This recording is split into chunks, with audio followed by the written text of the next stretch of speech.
Everybody love him. We done came up. I'm a sparking off unorthodox. They don't feel the name, but they say the music dope. Yes, sir, we're back. Everybody love him. We done came up. Finally made it back. How we doing today? This is your boy Juice from the Left Field at Spreaker.com. Sitting in another sunny summer day in Chicago. It is Wednesday, July 23rd, and this is the Left Field Weekly NBA Breakdown. On this week's show, we have free agents running around everywhere. We're going to talk about where everybody went and who stayed so far, and the possible lineups for the teams that they went. Coming up also later on, we'll be airing, since we're airing from the greatest city in the U.S., we will have some Bulls talk. Also, my picks for Player of the Week and Team of the Week, who came out of the top this past week. Plus, what to look forward to next week and days to come. But for now, it's time to play Find That Free Agent. That's right, we're going to find that free agent, kind of like Where's Waldo, but with all the agents that have been running around late in free agency-wise. With LeBron going to Cleveland, spoiler alert for those who lived under a rock or who didn't know, LeBron did go to Cleveland. Free agency this summer has been busier than most summers I could remember. Here's the haps on where everybody went so far. First, the big names. LeBron went to Cleveland, of course. Dirk Nowitzki, he stayed in Dallas. He wanted to stay. He was loyal, he felt. Melo stayed in New York, put his trust into the new guru GM Phil Jackson, and stayed to see if Derek Fisher can actually make them past the friggin' first round or even into the playoffs this year. Paul Pierce, he left the Nets and went to the up-and-coming Wizards. They need some veteran help. I'm going to be interested in see how that goes. You know, shout out my Boston nativity. The Wizards, they beat the Bulls last year in the playoffs first round, and it was a surprise. With Trevor Ariza leaving the Wizards, we'll see if Paul Pierce can fill that role. So, with the Rockets, they got rid of Chandler Parsons. He went to the Mavs. But they did get Trevor Ariza. That's where Ariza went. The Mavs, along with Dirk signing and Parsons, they also got Richard Jefferson from the Jazz. But the biggest key, they finally got back Tyson Chandler from their championship days. It was at 2011 when they beat the Heat, yes. And Raymond Felton from New York. Raymond Felton, who actually I think he pled guilty to gun charges. So he's trying to work out a plea bargain to not see jail time, but I don't even know if Mark Cuban ownership of the Mavs is actually going to keep Raymond Felton. We'll see on that one. Lance Stevenson, my boy, he blew it out of Indy. Get it? Blew it out of Indy. And he went to bring his talents to Michael Jordan in Charlotte. The Bulls, they got Pau Gasol, which in return sent Carlos Boozer to the Lakers. Luol Deng, he went out to Miami along with Danny Granger and Josh McRoberts, Josh McBob as they say, to fill in the void that was left by LeBron.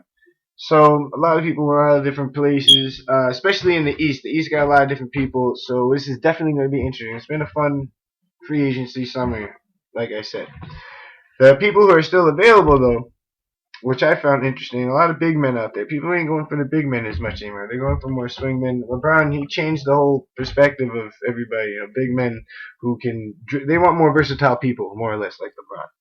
But the people that are still out there are Elton Brand, Shawn Marion, Ray Allen. There you go. I don't know what Miami's going to do with him. Emeka Okafor, and of course still Kevin Love. Now, the Kevin Love situation is interesting because the Cavs have been pushing for Love, offering the Wolves Cleveland's first-round pick and Andrew Wiggins, a young, up-and-coming guy.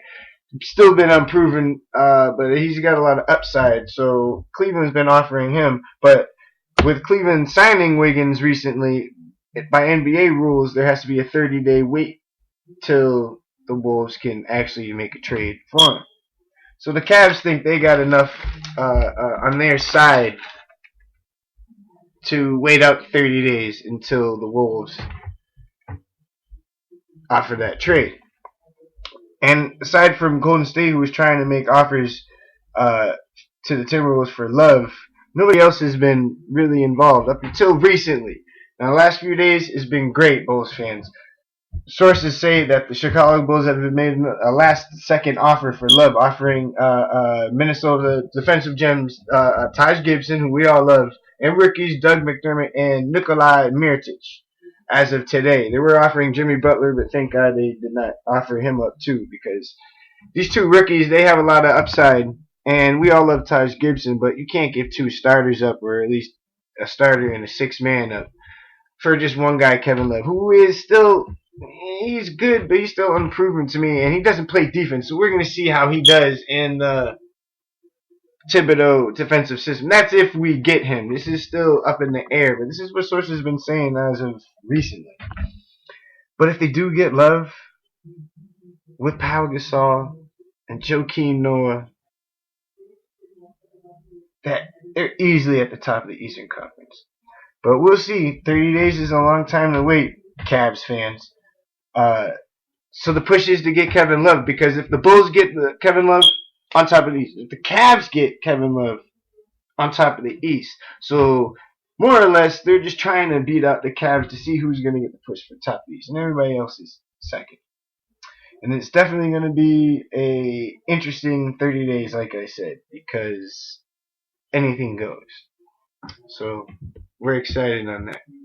And now, definitely, of course, as we would like to say at the left field, it's time for some bull spit, folks.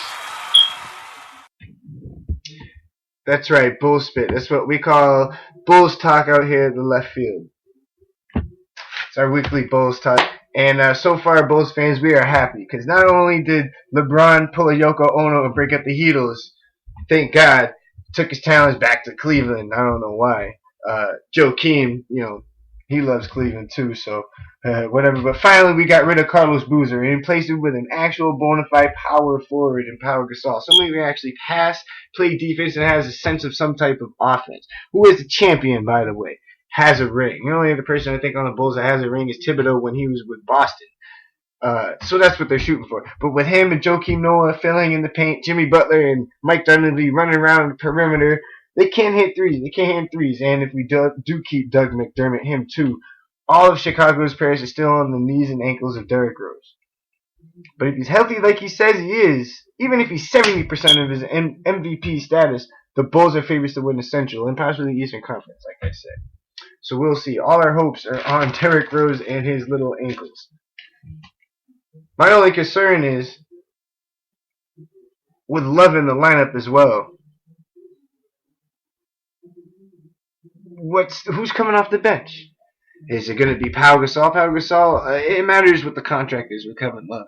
I guess Joakim, he's the heart and soul of the Bulls. I don't see him at all, coming off the bench. Pau Gasol, I mean, he's a champion. He's a leader. Kevin Love, he's unproven. Where Kevin Love played at 3. What about Mike Dunleavy? Would Mike Dunleavy and Jimmy Butler play off at point guard or shooting guard? So I don't know. This is going to be tough, and this is pending on this trade coming through. We don't know.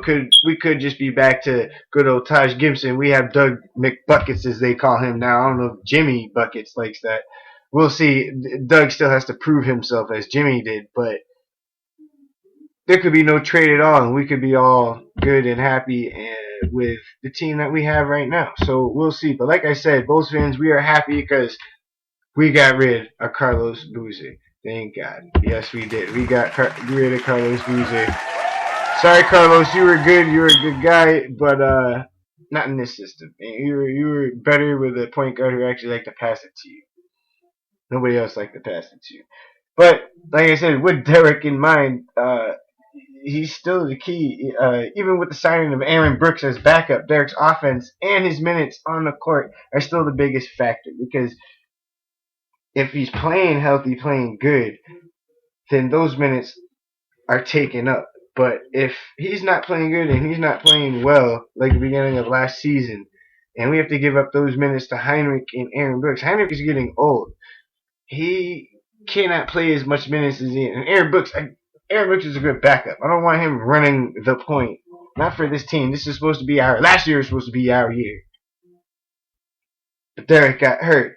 And now, with USA, I guess Derek's going to play with Team USA. So this is going to be like his preseason, more or less. Get that leg strong and healthy. And finally, Bulls fans and the rest of the NBA, hopefully we'll be able to see Derek back to healthy and running the point like we all thought he could be. So, Bulls fans, we are all excited about that. And that, my friends, was Bull Spit.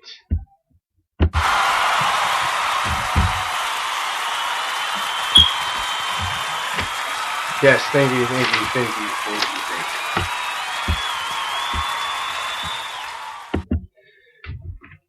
So with all that NBA talk and everything like that, I'd be happy to remind you, Left Field fans, that we will have some more podcasts coming up. We'll have what I like to call a Chicago weekly entertainment and music breakdown, the Chicago Wembies, with everything talking about Chicago concerts within the week, who's playing where, what's going on, what best concerts are going out, what best restaurants and clubs to go to. We'll even have a Chicagoland beer of the week. So that's coming up, Left Field fans. I just want to remind you. By the way, this is your boy Juice on the Left Field at Spreaker.com with the NBA Special. This is Wednesday, July 23rd. And with our half-hour podcast show, this is just our preview of what's going to be coming up, hopefully later on in the upcoming months, where we'll actually be on air live, where we can have caller-ins and you'll be able to tweet us. And stay tuned for our TouchCast rules. Yes, TouchCast. It will be coming up. If you don't know what TouchCast is, it is kind of like webisoding. But you can hit me up live, you could Twitter me, you can Facebook me. Yes, it's going to be fun. We'll be having a lot of talk. And also, if I didn't tell you before, besides NBA specials, we'll be having NFL specials. We'll be having NFL breakdowns. Yes, the NFL season is coming up. We'll have that breakdown as well. But this is the NBA Left Field edition, and I want to bring it to a good note while we are rapping right now. This is the Left Field. I'm going to put on the song of the day for a little bit, and we'll get back to you, the Left Field, on Spreaker.com. It might seem crazy what I'm about to say. Sunshine, she's here. You can take a break. I'm a hot air balloon that could go to space. With the air, like I don't care, baby, by the way. Because I'm happy. Clap along if you feel like a room without a roof. Because I'm happy. Clap along if you feel like happiness is the truth. Because I'm happy. Clap along if you know what happiness is to you. Because I'm happy. Clap along if you feel like that's what you want to do. Here come bad news talking this and that. Well, give me all you got and don't hold it back. Well, I should probably warn you, I'll be just fine. No offense to you, don't waste your time. Here's why.